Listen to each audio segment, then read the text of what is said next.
Приветствую всех! Вы на канале «Все получается вкусно» и с вами Галина. Сегодня рецепт посвящается всем любителям тыквы.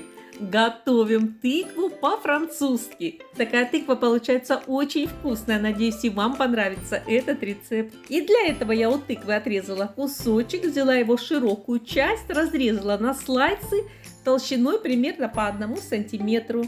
Готовим заправку. В миску наливаю 3 столовые ложки растительного масла, чайную ложку сухого чеснока, немного черного перца по желанию, кладу любимые специи, это карри, паприка и соль по вкусу. Все хорошо перемешиваю и заливаю все это тыкву.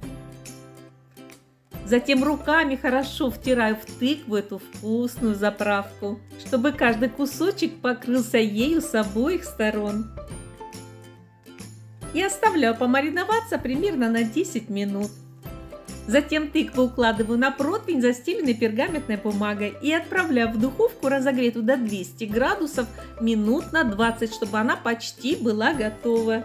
А пока натерла сыр на мелкой терке, к сыру добавляю зелень, у меня петрушка, и все хорошо перемешиваю. Прошло 20 минут, тыква уже готова. И теперь на каждый кусочек я кладу натертый сыр с зеленью.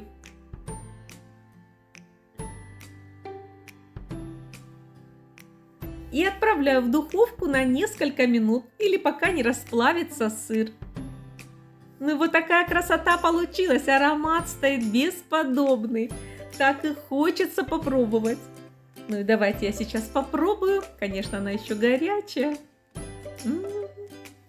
Ой, ну как это вкусно!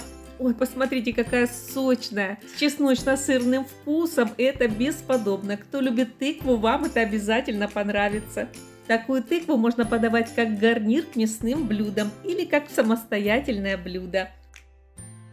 Если понравилось видео, подписывайтесь на наш канал, жмите на колокольчик, чтобы не пропустить новые вкусные рецепты. Поделитесь этим видео со своими друзьями и в соцсетях. Они, наверное, тоже любят тыкву, пусть попробуют этот вкусный рецепт. Всего вам доброго, мир вашему дому, здоровья, счастья и удачи.